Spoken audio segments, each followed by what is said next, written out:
குறைந்த விலை நிறைந்த தரம் தங்கள் தேவைகள் அனைத்தும் ஒரே இடத்தில் ஜெயச்சந்திரன். நீலம் ஸ்டுடியோஸ் அப்ளாஸ் என்டர்டைன்மெண்ட் தயாரிப்பில் மாரி செல்வராஜ் இயக்கத்தில் துருவ் விக்ரம் நடிக்கும் பைசன் காலமாடன் அக்டோபர் 17 முதல் திரையரங்குகளில். GT Holidays, South India's #1 travel brand. You know you are special when you're with GT Holidays.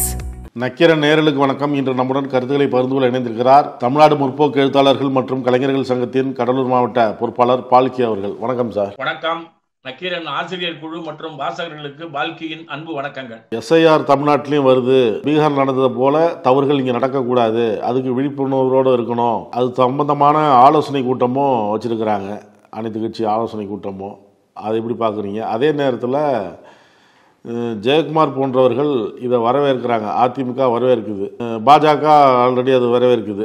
AIADMK சொல்லும் பொழுது சில தொகுதிகளை சொல்லி ஜெயக்குமாரே சொல்கிறாரு, இந்த தொகுதியில் இறந்தவர்கள் பேர் இருந்தது, நாங்கள் கோர்ட்டுக்கு போனோம், கோர்ட்டுக்கு போனதுக்கு அப்புறம் தான் இப்போ ஆர்கே நகர் சொல்கிறாரு சில வாக்காளர்களை நீக்கினாங்க அந்த பட்டியலில் இருந்து, இறந்து போனவர்கள் பேர் அப்படியே இருந்தது அப்படின்னு.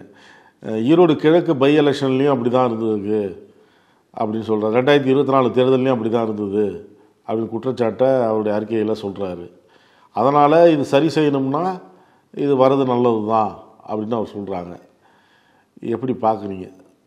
பீகார் போல் ஒரு நிலைமை இங்கே ஏற்பட வாய்ப்பு உண்டா? இன்னும் சில பேர் என்ன சொல்கிறாங்க, இங்கே பீகார் தொழிலாளர்கள் இருக்காங்கள்ல, அவங்கள இங்கே சேர்த்துருவாங்க, அதனால் விழிப்புணர்வோடு இருக்கணும், அது நடக்கக்கூடாது. இப்போ சீமாலாம் அதான் சொல்கிறாரு, இங்கே வேலை செய்யட்டும், பீகார்காரங்க வெளி மாநிலத்துக்காரங்க வேலை செய்யட்டும், ஓட்டு போடுறதுக்கு அவங்க அங்கே போகட்டும் அப்படிங்கிறார். அதாவது நாடு முழுவதும் இந்த சிறப்பு தேர்தல் கமிஷன் மூலமாக நடக்க இருக்கக்கூடிய இந்த சிறப்பு திருத்த பட்டியலின் சிறப்பு பணி, இந்த சிறப்பு பணி சம்பந்தமாக வாசகர்கள் இன்னும் கொஞ்சம் விவரங்களை கூடுதலாக தெரிஞ்சுக்கணும்னா, நம்ம ஏற்கனவே இப்போ நீங்கள் கேள்வியில் கேட்ட மாதிரி இறந்து போனவர்களின் பெயர் பட்டியலில் இருந்தது, இடமாற்றம் செய்தவர்களின் பெயரும் இடமாற்றத்தை குறிப்பிடாமல் இருக்கும். இது ரேரஸ்ட் ரேர், அரிதிலும் அரிதானது. எந்த வாக்குச்சாவடியிலையும் நீங்கள் எடுத்துக்கிட்டீங்கன்னா ஒரு 15 வாக்குகள் அல்லது ஒரு 20 வாக்குகள் அப்படி இருப்பதற்கான வாய்ப்புகள் இருக்கு. அப்படியெல்லாம் முழுசும் பக்காவா பண்ணிட்டு நடத்துங்கன்னு நம்ம இப்ப இந்த இந்தியா கூட்டணி சொல்லலை. அதிமுக எந்த அளவுக்கு விவரங்களை தெரிந்து கொள்ளாமல் இதில் பதில் கொடுக்கிறாங்கன்றது செங்கோட்டையன் போன்ற மூத்த சட்டமன்ற உறுப்பினர் பிஜேபிக்கு எந்த அளவுக்கு இறங்கி போய் பேசுறாங்கன்றத வாசகர்கள் புரிந்து கொள்வதற்காக கொஞ்சம் கூடுதல் விவரத்தை சொல்றேன். அதாவது பீகாரினுடைய தேர்தலில் தான் ராகுல் காந்தி அடுக்கடுக்கான குற்றச்சாட்டுகளை சொன்னார். இந்தியா கூட்டணி சார்பா இந்த வாக்காளர்கள் பிரச்சனையில தேர்தல் முறையில சில கோளாறுகள் இருக்கு என்று நம்ம பதிவு செய்தோம். தேர்தல் கமிஷனை பொறுத்த வரைக்கும் அந்த முறையில் இருக்கக்கூடிய மோசடிகளை தடுத்து நிறுத்தவில்லை. அதுவே எலெக்ஷன் கமிஷனுடைய சுயேட்சையான செயல்பாடு சரியில்லை என்று சொல்வதற்கு பொருந்தது. இப்போ அதனுடைய ஒரு படி மேல போய் பீகார்ல நீங்க முகவரியில் அதிகமான ஆட்கள், முகவரி அற்றவர்கள் ஆயிரக்கணக்கில், ஆனால் வாக்கு சீட்டு கொடுக்கப்பட்டுள்ளது. இது இப்ப செங்கோட்டையனுடைய கவனத்திற்கோ அல்லது பிஜேபி ஆதரவு கட்சிகளுடைய கவனத்துக்கோ பாத்தீங்கன்னா, ஒரு ஜீரோன்ற சப்ஜெக்ட்ல ஒரு வாக்கு சாவடியில விஷயத்தை சொன்னீங்கன்னா எந்த கட்சியை சேர்ந்த ஏஜென்ட்டுமே அந்த அம்மாவையோ அந்த ஆளையோ ஓட்டு போட விட மாட்டார்கள். முகவரி இருக்கணும், நம்பர் இருக்கணும், போட்டோ இருக்கணும், தென் ஒன்லி மை. அப்போ இப்போ வந்திருக்கக்கூடிய இந்த 62 லட்சம் பேர் நீக்கம் என்பதும் ஏனைய குற்றச்சாட்டுகள் என்பதும் இந்த தேர்தல் கமிஷனுடைய, இந்த தலைமை தேர்தல் கமிஷனுடைய பாரபட்சமான நடவடிக்கை என்று குற்றம் சாட்டியிருக்கிறோம். இது தேர்தல் கமிஷன்ல போய் ஒன்றிய அரசு முடிவு எடுக்கிறது ஒரு பக்கம் ஜனநாயக நடவடிக்கை. உச்ச நீதிமன்றம் என்ன கேட்டிருக்காங்க? ஏம்பா, அவங்க கேட்டிருக்கிற சப்ஜெக்ட்ல அந்த 62 லட்சத்தை என்ன ஸ்டேட்டஸ்ல நீ வச்சிருக்கிறன்னு சொல்லுன்னு கேட்கறாங்க. பழைய ஸ்டேட்டஸ்ல இருந்து எந்த முன்னேற்றமும் இல்லாத போது அது பீகார் தேர்தலுக்கே பொருந்தாது. அப்போ கபில் சிபில் போன்றவர்கள் கேட்கும் போது தேர்தல் கமிஷன் கிட்ட இருந்து அவங்க வாங்கின பதில் என்னன்னா, நவம்பர் மாதம் 6ஆம் தேதியும் 11ஆம் தேதியும் நடப்பதற்கு முன்பு இதில் ஒரு சாதகமான முடிவில் தேர்தல் கமிஷன் தலையிட்டு சரி செய்யும். அந்த உறுதிமொழியை ஏற்றுதான் தேர்தல் வருது. அந்த உறுதிமொழியை ஏற்றது சரியில்லைன்னு இந்தியா கூட்டணி தனி கருத்து சொல்லியிருந்தாலும் இது அப்படியே பீகாருக்கு அடுத்தது வாங்க. 12 மாநிலங்களுக்கு நீங்க இந்த சப்ஜெக்ட் வரும்போது வெளிப்படையாய் தெரிந்த 3 குற்றச்சாட்டுகள். ஒன்னு, மேற்கு வங்கத்தில் 18,000, 13,000, 7,600 3 மாவட்டங்கள் பார்டர்ல இருக்கக்கூடிய மாவட்டங்கள். அதுல சிறுபான்மையோரும் பெண்களும் சரிசமமாக நீக்கப்பட்டிருக்கிறார்கள். மம்தா பானர்ஜியுடைய குற்றச்சாட்டு என்ன? பெண்கள் வாக்குகளை இல்லாமல் செய்தது தேர்தல் கமிஷனுடைய பிஜேபிக்கு ஆதரவான நடவடிக்கைன்னு அந்த அம்மா ஆர்ப்பாட்டத்துல பேசுறாங்க. எதுக்காக பேசுறாங்கன்னு சொன்னா, அந்த பெண்கள் பூரா மம்தா பானர்ஜிக்கு வாக்களிக்கிறவங்க. முஸ்லிம்ஸினுடைய வாக்குகளை குறிவைத்து தகர்க்கிறீங்கன்னு சொன்னா, நாடு முழுவதும் இருக்கக்கூடிய 2ஆம் நிலை வாக்காளர்களாக இந்த தேர்தல் கமிஷனுடைய இந்த ஸ்பெஷல் SIR திட்டத்தை நீங்க அனுமதிச்சீங்கன்னு சொன்னா அந்த திசையை நோக்கி நம்ம நாடு போகும். எப்படி போய் நிற்கும் சொல்றாங்கன்னா, ஒரு கூட்டத்தில் ஒரு ஓய்வு பெற்ற IAS அதிகாரி என்ன சொல்றாருன்னா, 10 இந்துக்கள் வாக்களிக்கிறாங்க, 9 பேர் பிஜேபி அது முஸ்லிம்ஸ் இருக்கிறாங்க. இந்த 10 பேர் வாக்களித்த பின்பு 9 பேர் நீங்க முஸ்லிம்ஸ் வாக்களிங்க, அல்லது சிறுபான்மையோருக்கு தனி பொட்டி வச்சிடலாமா என்று கூட மோசமாக சில பிஜேபி ஆதரவு IAS ஆட்கள் பேசுறாங்க. எங்கேயாவது நடக்குமா? ஒரு பொட்டிக்குள்ள நாம் அனைவரும் வாக்களிக்க வேண்டும், அதான் ஜனநாயகம். அப்பதான் அது என்ன முடியும்? அத ஒரு IAS படிச்சு சர்வீஸ முடிச்ச ஒருத்தர் பிஜேபிக்கு சாதகமா என்ன கருத்து சொல்றாருன்னா, இந்துக்கள் தனியா வாக்களிக்கட்டும், முஸ்லிம்ஸ் தனியா வாக்களிக்கட்டும். 1933க்கு முன்பு பணக்காரர்கள் வாக்களிக்க, ஐயர்கள் வாக்களிக்க, மிதமான நிலவுடைமையாளர்கள் வாக்களிக்க, இது ஜனநாயகத்தினுடைய நடவடிக்கைகள் நல்ல விஷயத்துக்கு போறதா, ஒரு நூற்றாண்டுக்கு பின்னால கொண்டு போய் நம்முடைய தேர்தல் கமிஷனுடைய நடவடிக்கைகள் அமைவதா? இதுதான் இப்ப முன்னால உள்ள கேள்வி. இந்த விஸ்தரிப்பு பணி 12 மாநிலங்களுக்கு போதிய அவகாசம் இல்லை. நீங்க தேர்தல் கமிஷனுடைய தமிழ்நாடு பொறுப்பாளர் கூட்டின கூட்டத்துல இடதுசாரிகள் உட்பட சொல்லி இருக்கக்கூடிய குற்றச்சாட்டு என்னன்னா, கடுமையான மழை, நெல் பாதிப்பு, புயல், இந்த சூழலில் கேரளா, தமிழகம் போன்ற இடங்கள்ல மான்சூன் பீரியட்ல மிகப்பெரிய பாதிப்பு இருக்கின்ற போது ஒரு ஸ்டெப்புலேட்டட் டைமுக்குள்ள இந்த வேலையை முடித்து விடுவோம் என்று சொல்வது அரைகுறை வேலை அல்லது அரசுக்கு ஆதரவான வேலை. ஆகவே பிஜேபி இந்த 12 மாநிலங்களுக்கு கொண்டு போயிருக்கக்கூடிய மெத்தேடு சரியில்லை. நிதானமாக உச்சநீதிமன்றத்திற்கு கொடுத்திருக்கக்கூடிய உறுதிமொழியை சரி செய்த பிறகு, அது அனைத்து கட்சியும் ஏற்றுக்கொண்ட பிறகு, அதுக்கப்புறம் அது வரலாமா வரக்கூடாதுன்றதை விவாதத்துக்கு வச்சுக்கலாம். அதுவரை பீகார் என்பது டெஸ்ட், 12 மாநிலங்கள் என்பது தன்னுடைய மெஜாரிட்டி என்பது இல்லாத சூழ்நிலையிலேயே நீதித்துறையில் இருக்கக்கூடிய தன்னுடைய சாதகமான ஆட்களை பயன்படுத்தி கொண்டு ஜனநாயகத்துக்கு எதிராக மோடி செயல்படுகிறார் என்பதுதான் குற்றச்சாட்டு. ஆகவே இப்ப நீங்க அதுல 3 விஷயத்த போன தடவை நம்ம ஓட்டு போடும்போது பார்க்கவே இல்லை. உங்களுக்கு வாட்ஸ்அப்ல என்ன தகவல் சொல்றாங்க? தப்பான ஒரு அட்வர்டைஸ்மெண்ட் கொடுக்குறாங்க. இன்னும் தமிழ்நாட்டில் ஸ்டார்ட் பண்ணவே இல்லை. உங்கள் வீட்டுக்கு ஆள் வந்துட்டாங்களா, இதுல இருக்கக்கூடிய இந்த சப்ஜெக்ட் இது அப்படின்னு. இது எப்படி அனுமதி வாங்காமலே அந்த விளம்பரம் வருது? மாநில அரசினுடைய நடவடிக்கைகளை ஒன்றிய அரசு கணக்கில் கொள்வதில்லை. தேர்தல் கமிஷனுடைய நடவடிக்கைகள் முழுமையாக பிஜேபி ஆபீஸினுடைய நடவடிக்கையாக மாறி போயிருக்கிறது. ஆகவே இதையெல்லாம் சரி செய்யாத போது தமிழ்நாட்டுக்குள்ள இந்த மெத்தடை அனுமதிக்கிறது என்பது ஆரோக்கியமானது இல்லை. அதை உடனடியாக தமிழ்நாடு அரசு தடுத்து நிறுத்த வேண்டும். ஆனா தமிழ்நாடு முதல்வர் ஒரு கோரிக்கை வச்சிருக்காரு. என்னன்னு சொன்னார்னா, இந்த 3 பாம் கேட்கறாங்கல்ல, 2003க்கு பின்னால 1987 நீங்க வாக்களித்தீர்களா? ஓகே. 2003 நீங்க வாக்களித்திருக்கீங்களா? ஓகே. 2013 நீங்க வாக்களித்தீர்களா? ஓகே. இப்ப 2025 உங்க பேர் இருக்குமா இருக்காதா? தேர்தல் கமிஷன் எஸ் இல்ல, 3லயும் உங்க பேர் இருக்கு. ராஜவேலு பேர் இருக்கு, பால்கி பேர் இருக்கு.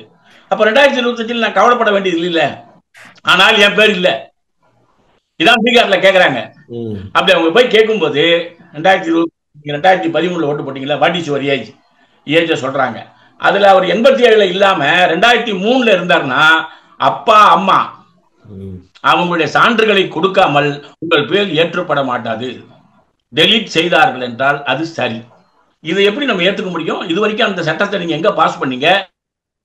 ஆகவே தானடித்த மூப்பாக ஜனநாயகத்துக்கு விரோதமாக செயல்படுகின்ற தேர்தல் கமிஷனுடைய நடவடிக்கைகள் இத்தோடு நிறுத்திக் கொள்ளப்பட வேண்டும்.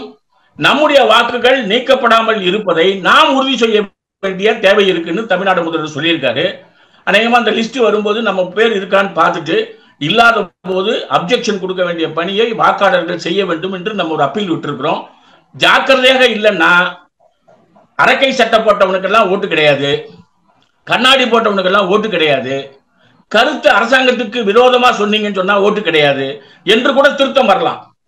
அப்படியெல்லாம் திருத்தம் வரும் நிலைமையில அராஜகமான ஒரு நிலைமைக்கு ஒன்றிய அரசு போகக்கூடாது. விழிப்போடு இருந்து ஜனநாயக தேர்தலை நடத்துவதற்கு நாம் முயற்சிக்க வேண்டும் என்பதுதான் நம்முடைய நிலைப்பாடு. பீகார்ல இந்தியா கூட்டணி, அதாவது தேஜஸ்வி யாதவ் அவரும் தேர்தல் அறிக்கையை வெளியிட்டாரு. ஆட்சிக்கு வந்தா வந்த 20 நாள்ல குடும்பத்துல ஒருத்தருக்கு அரசு வேலை, பெண்களுக்கு மாதம் 2500 ரூபாய். சில வாக்குறுதிகள் நடைமுறைக்கு சாத்தியமா? தேர்தலுக்காக அரசியல் கட்சிகள் எப்போதும் அள்ளி விடுவதுதான் அப்படி இருக்கு அப்படின்லாம் சொல்றாங்க. அதை எப்படி பாக்குறீங்க? இந்த 2500ங்கிறது எப்படி 1000 ரூபாய் கொடுக்கும்போது அது ஒரு பெரிய சவாலா இருக்கு. மகாராஷ்டிராவில் 2000 சொல்லிட்டு அதுக்கப்புறம் ஒன்றும் பெருசாக தந்தபாடு இல்லை அப்படின்னு ஒரு குற்றச்சாட்டு இருக்கு. 2500 ரூபா அப்படிங்கிறது எப்படி இருக்கு? இந்த தேர்தல் நேரத்தில் பீகார்ல சொல்லப்பட்டிருக்கக்கூடிய வாக்குறுதிகளின் தன்மை பற்றி அலசி ஆராயக்கூடிய தமிழ் நாளிதழ், ஆங்கில நாளிதழ்களுடைய கட்டுரைகள் ஒன்றை தெளிவாக தெரிவிக்கின்றன. ஒன்று என்னன்னு பார்த்தீங்கன்னா, நீங்க இந்த பெண்களுக்கு அரசாங்கத்தை கையில் வைத்திருப்பதனால் நிதிஷ்குமாரனுடைய பெயரை காப்பாற்றுவதற்காக கிட்டத்தட்ட 1 கோடி பேருக்கு நாங்கள் அவங்களுடைய மாதாந்திர உதவித்தொகை தருவோம் என்று சொல்வது மத்திய அரசினுடைய தாராள பார்வை பீகார் மேல் இருக்கிறதுனால சாத்தியம். அப்படியே நிதிஷ்குமார் திமுகவா இருந்தா என்னவா இருக்கும்னு யோசிச்சு பாருங்க. திமுக அரசு பீகார்ல இருக்கு, நிதிஷ்குமார் முதலமைச்சர். இந்த அறிவிப்புக்கு இந்த நிதியை இந்த அரசு தருமா? தராது. அதுதான் நம்ம கேரளாவில் பார்த்தோம், அதுதான் நம்ம தமிழ்நாட்டில் பார்த்தோம். அன்பில் பொய்யாமொழி அவர்கள் கிட்டத்தட்ட இந்த ஸ்கூல் டெவலப்மெண்ட்ல இந்த 4 ஆண்டுகளில் நாம தமிழ்நாடு எப்படி முன்னேறி இருக்குன்றது நம்மளே நம்ம வெளியிடங்களில் கடன் வாங்கி நம்ம எப்படி மேல போயிருக்கோம்னு சொல்லியிருக்கோம்.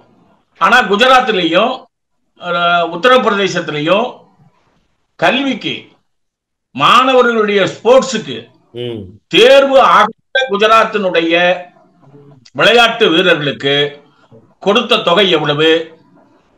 பட்டமும் பதக்கமும் வாங்கிட்டு வந்த தமிழ்நாட்டு ஆட்களுக்கு ஒன்றிய அரசு கொடுத்தது எவ்வளவு அப்படின்னு பாத்தீங்கன்னா அதுல அந்த பாரபட்ச பார்வை விளங்கும். டீட்டெயிலுக்குள்ள போனா நேரம் அதிகமாகும். இருந்தாலும் இந்த நிதிஷ்குமார் அரசை நான் பார்த்து கொள்ளுகிறேன் என்கின்ற அந்த அமித்ஷா மோடி அவர்களுடைய அந்த ஆதரவு கரம், இதுவே இன்னொரு படி மேல போய் இன்டீரியர் மாவட்டங்கள்ல என்ன சொல்றாங்கன்னா, இந்த முறை நீங்கள் நிதிஷ்குமாரை தேர்வு செய்து எங்களிடம் கொடுத்து விட்டீர்கள் என்றால் நாங்கள் குஜராத் நிலைமைக்கு பீகாரை கொண்டு செல்வோம். அது மக்கள் சரியா புரிஞ்சுக்கிட்டாங்க. ஏன்னா குஜராத் உத்தரப்பிரதேசத்துக்கும் கீழே வளர்ச்சியில இருக்கிறதுலே மோசம் உத்தரப்பிரதேசம். உத்தரப்பிரதேசத்துல முதலமைச்சரையும் மோடியையும் போட்டு ஒரு விளம்பரம் வருது பாருங்க. 2047 உத்தரப்பிரதேசத்தில் இன்னென்ன திட்டங்கள் அமலாயிடும். இப்ப என்ன நம்ம இருக்கிறோம்? 2025. நேற்றைக்கு நம்ம சேமிப்பு மற்றும் செலவுல 2021 30% ஆட்கள் இருக்கிறாங்க. இது 2047 61% மாறிடும்ன்றாங்க. கிட்டத்தட்ட இன்னைக்கு 29 கோடி பேர் அந்த சேமிப்பு லிஸ்டுக்குள்ளேயே இல்ல. 100 கோடி பேரு சேமிப்பு லிஸ்டுக்குள்ளேயே இல்லாம போயிடுவாங்க என்று பொருளாதார ஆய்வு அறிஞர்கள் அந்த மிடில் கிளாஸினுடைய டெவலப்மெண்ட் ரிப்போர்ட்ல சொல்றாங்க. கூடுதலா இன்னொரு செய்தி என்ன சொல்றாங்கன்னா, குடும்ப கடன், தனிநபர் கடன் இந்த 4-5 ஆண்டுகள்ல மிகப்பெரிய அளவுக்கு வீழ்ச்சியை சந்திச்சிருக்கு. அப்போ ஒரு மாநிலத்தின் வளர்ச்சி என்பதும் ஒரு தேசத்தின் வளர்ச்சி என்பதும் அந்த மாநிலத்துக்கு கொடுக்கக்கூடிய நிதி, அந்த நிதி அந்த குடும்பத்துக்கும் அந்த ஊருக்கும் அந்த மாவட்டத்துக்கும் போய் சேர்றதெல்லாம் இருக்கு. பீகாரினுடைய ஆட்சியில, நிதிஷ்குமார் ஆட்சியில இவர்கள் ஒதுக்கிய தொகைக்கு அவர்கள் செய்த செலவு என்னன்னு ஒரு கேள்வி கேட்டிருக்காங்க. மோடி பேசும்போது காங்கிரஸ் ஆட்சியை விட நாங்க 3 மடங்கு அதிகமா நிதி ஒதுக்கி இருக்கிறோம் பீகாருக்குங்கிறார். அந்த இதை நான் ஏந்திக்கிறோம். அதாவது தமிழ்நாடுக்கு நீங்க கொடுக்கிற நிதியை விட பீகாருக்கு பாசத்தோடு நிறைய நிதி கொடுத்தீங்களா, அதுல மறுப்பு இல்ல. அந்த நிதியை யாருக்கு பயன்படுத்துவீர்கள்னு ஆர்டிஐல கேட்ட 60க்கும் மேலான அப்ளிகேஷனுக்கு ஆர்டிஐல இருந்து பதிலே கொடுக்கல. அதற்குள்ளேயே ஆர்டிஐல என்ன திருத்தம் கொண்டு வந்துட்டீங்க? நிறுவனத்தின் நலன் கருதி சில மாவட்டங்கள் வேற்றுமையை அல்லது கோபத்தை வெளிப்படுத்தாமல் இருக்க இந்த தகவல் உங்களுக்கு தரப்படுவதற்கு இயலவில்லை என்பதை வருத்தத்துடன் தெரிவித்துக் கொள்கிறோம். ஆர்டிஐல ஒரு திருத்தத்தை கொண்டு வந்துட்டான். அதாவது தேனி மாவட்டத்துக்கு கொடுத்துட்டீங்க, ராணிப்பேட்டைக்கு கொடுக்கல என்ற பிரச்சனை வந்துடும், ஆகவே நான் உங்களுக்கு தரலன்ட்டான். ஆனா ஆர்டிஐனுடைய அந்த தகவல் எதிர்கட்சி ஆட்கள் வாங்கிட்டாங்க. இப்ப நீங்க அதை அப்படியே பொருத்தி பாருங்க.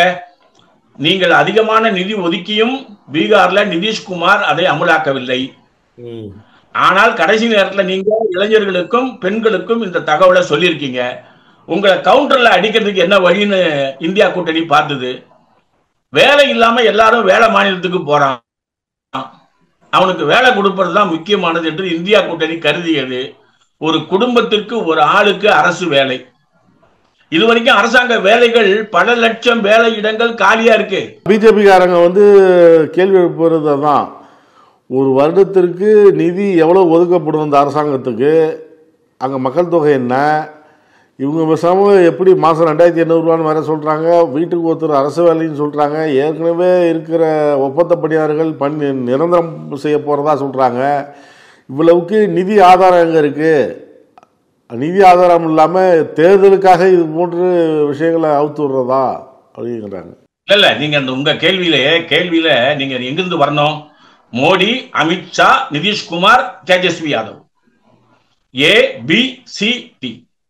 சொல்லி இருப்பது 4.5 கோடி மக்கள்ல 1 கோடி பேருக்கு நீங்க காசு கடைசி நேரத்தில் கொடுப்பேன்னு சொல்றது.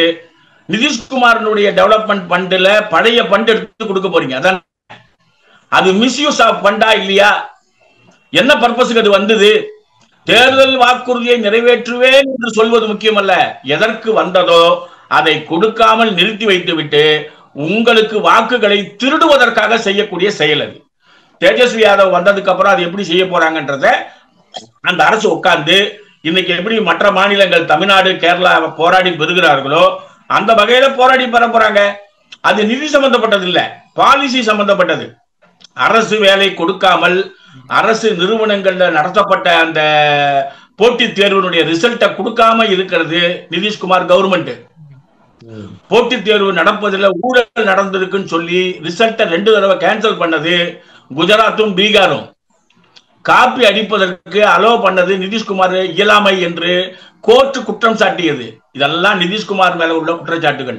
இப்போ எனக்கு அங்க வேலை கிடைக்கும் என்ற நம்பிக்கை வேற மாநிலத்துக்கு அத்துக்கூலியாய் போய் வேலை செய்யக்கூடிய இளைஞனுக்கு வந்து போச்சுன்னு சொன்னா வாக்கு மாறும்.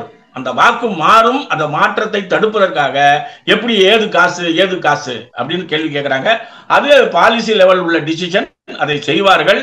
நாம ஜாக்கிரதையா இருக்க வேண்டியது என்னன்னு சொன்னா, இந்த நாடு மிகப்பெரிய கடன் வலையில் சிக்கி சோமாலியாவை விட மோசமாக போய்விடும் என்ற எச்சரிக்கை குரல் ஒலிக்கிறது. அந்த எச்சரிக்கை குரலுக்கு மரியாதை கொடுக்காமல் நிதித்துறை செயல்பட்டு கொண்டிருக்கிறது. பிரதமர் அதை கவனிக்காமல் உட்கார்ந்து கொண்டிருக்கிறார்.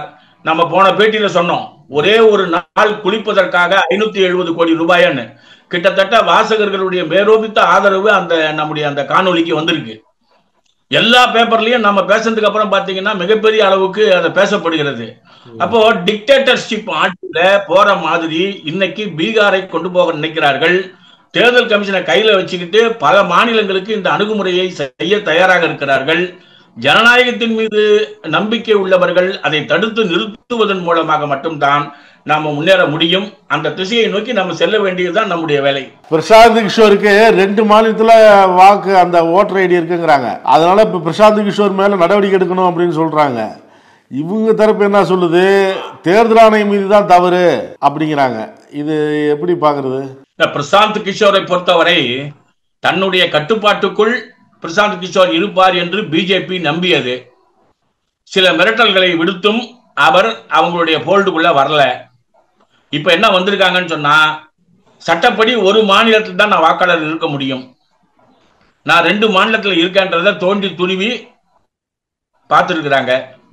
அவர் அதை கேன்சல் செய்வதற்கான முயற்சி இருந்திருந்ததுன்னு சொன்னா நல்லதுதான். அல்லது இதை இந்த அமலாக்கத்துறையை வச்சு சிபிஐயை வச்சு அந்த அடிப்படையில டெக்னிக்கல் எரரை வச்சு அவருடைய ஆட்களை ஆஃப் பண்றதுக்கு சில முயற்சியாகத்தான் நம்ம இதை பார்க்கிறோம். ஆனா பிரசாந்த் கிஷோருக்கு மிகப்பெரிய அங்க செல்வாக்கு என்பது இல்லை என்பதுதான் கருத்து கணிப்பினுடைய சப்ஜெக்ட் எல்லாம் நமக்கு தெரிவிக்கிறாங்க. 2 பேர் தான் போட்டி. ஒன்னு, காங்கிரஸ் பின்னால கொஞ்சம் ஸ்லோவா இருந்தாலும் வேட்பாளர் தேர்வுக்கு பின்பு ராகுல் காந்தியினுடைய பிரச்சாரம் சூடு பிடித்திருக்கிறது. அதற்கு முன்பே தேஜஸ்வி யாதவனுடைய பிரச்சாரம் என்பது நல்ல நிலைக்கு போயிட்டு இருக்குது. இடதுசாரிகளுடைய தேர்தல் அறிக்கையில பாத்தீங்கன்னா பீகார்ல கனிம சுரங்களோ மற்ற விஷயங்களோ தனியாருக்கு கொடுப்பதில் நாங்கள் தடுப்போம் என்று சொல்லியிருக்காங்க. அதை தேஜஸ்வி யாதவும் ஒத்துக்கிட்டு இருக்காரு.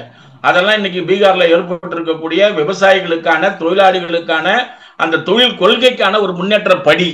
அதனால பிரசாந்த் கிஷோர் அப்படி ஒரு ஆரோக்கியமான அணுகுமுறையில் இல்லாதனால பிரதான சக்திகளுக்கு இடையே உள்ள போட்டியாகத்தான் நம்ம இந்த பீகாரை பார்க்க முடியும். எதை வேணாலும் செய்வார் மோடி அப்படின்னு ஒரு கருத்து தெரிவிச்சிருந்தார் ராகுல். இது ராகுல் பேசியது ஒரு ரவுடி மாதிரி இவர் பேசுறாரு. ராகுல் இந்த மாதிரியா பேசுவாங்க ஒரு பிரதமரை அப்படின்னு பாஜக கண்டிக்கிறாங்க. அதாவது ராகுல் காந்தியினுடைய அடுக்கடுக்கான குற்றச்சாட்டுகள் பிஜேபிக்கு ஒரு மிகப்பெரிய அதிர்வலைகளை ஏற்படுத்தியிருக்கான்னா அதிர்வலைகளை ஏற்படுத்தியிருக்கு.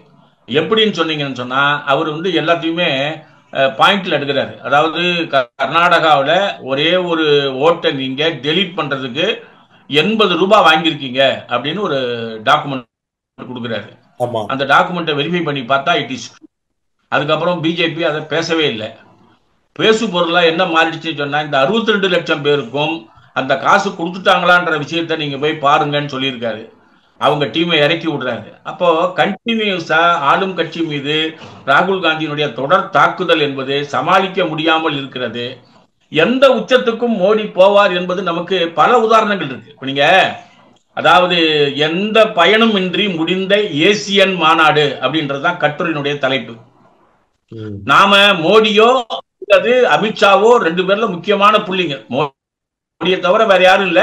மோடி போயிருந்தா இந்த ஏசியன் மாநாட்டுல நமக்கு இந்த அளவுக்கு முன்னேற்றம் இருக்கும்னு எழுதுறாங்க. எழுதுறவங்க யாருமே இந்தியா கூட்டணி சேர்ந்தவங்க இல்ல. பொருளாதாரத்தை இந்தியாவை மேலே மேலே கொண்டு வர வேண்டும் என்று நினைப்பவர்கள். ஆனா பிடிவாதமா அந்த ஏசியனுக்கு போகாம தவிர்த்திருக்கிறாரு. நீங்க இந்த ஆயில் சப்ஜெக்ட்ல இந்தியாவுக்கு தலைக்குனிவுன்னு சர்வதேச பத்திரிகைகள் நம்மளை திட்டுறான். அதுல இன்னமும் நாம பதில் சொல்லல. நீங்க அதை பத்தி கவலைப்படாதீங்கன்னு பேட்டிக்கு நடுவுலயே Trump, Modi is my friend, I will take care. இப்போ இந்தியாவின் பிரதமர்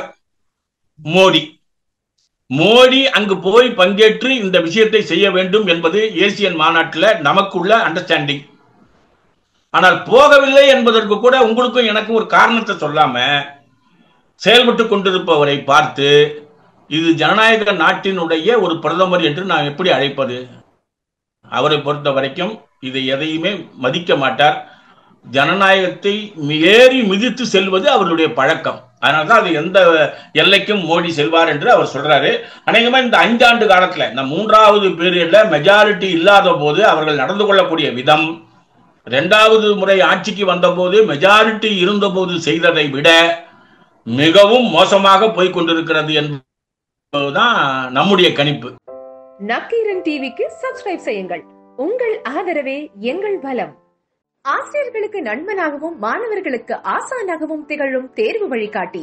ஒவ்வொரு பாடத்திற்கும் அனுபவமிக்க ஆசிரியர்களின் துல்லியமான தெளிவான விடைகள். CNC இருக்கு, தேர்வு பயம் எதற்கு? இது தீரன் பப்ளிஷிங் ஹவுஸ் விற்பனை வெளியீடு.